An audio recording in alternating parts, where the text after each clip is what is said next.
Mwana michezo na mdau wa soka, karibu tena katika channel kupendwa kabisa ya Madola Online TV. Channel inakuletea taarifa mbalimbali za kimichezo pamoja na burudani. Kama ni mara yako ya kwanza kuungana nasi, tafadhali usahau kubonyeza neno subscribe ili uendelee kuwa mwanafamilia wa Madola Online TV.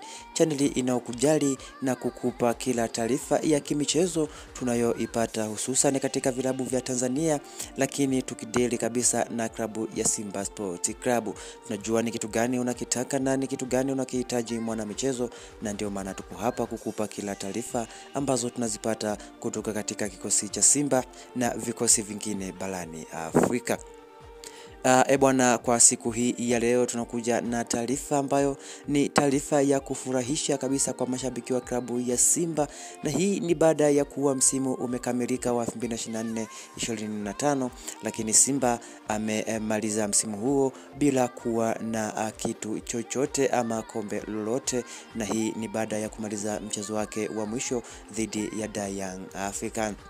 Lakini kwa mambo yanayoendelea katika klabu ya Simba Sports Club kwa msimu unaokuja, ni klabu ambayo imejipanga vema kuhakikisha inakwenda kufanya vizuri na kufanya makubwa ili kuweza kuwaburudisha na kuwafurahisha mashabiki wa klabu hiyo kwa msimu unaokuja, huku wakifanya sajili za wachezaji ambao watakuwa na uwezo wa hali ya juu na ubora mkubwa ili kuweza kutimiza malengo na ndoto za klabu hiyo, hususan kwa mashabiki wa klabu hiyo, lakini pia na wadau wengine wa soka hapa nchini Tanzania, lakini pia na barani Afrika kiujumla.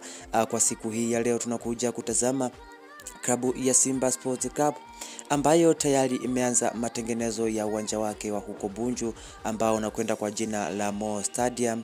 Uwanja huo upo ukingoni kabisa kukamilika, kwa sababu tumepata baadhi ya picha za uwanja huo zikionyesha jinsi gani uwanja umependeza na ni jinsi gani utakavyokuwa, huku ukiweza kubeba takribani ya watu 20,000 mpaka 30,000.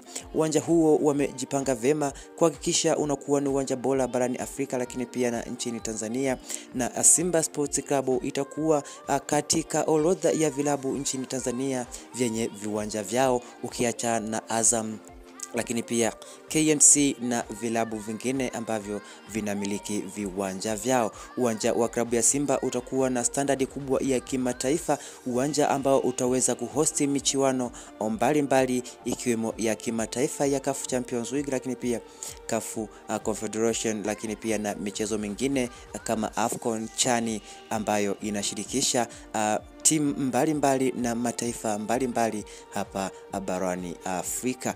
Bwana, mwana michezo na mdau wa soka, endelea kuwa nasi Madola Online TV kwa taarifa zote za kimichezo, lakini pia katika huu msimu ambao tunaelekea katika dirisha kubwa la usajili, endelea kukaa nasi karibu ili uweze kupata kila taarifa ambayo tunakuletea na kuhakikisha unaburudika na kuenjoy mpira wa miguu. Asante kwa kutazama Madola Online TV. Tunasema tupo hapa kukupa kila kitu ambacho unakihitaji mwana michezo na mdau wa soka.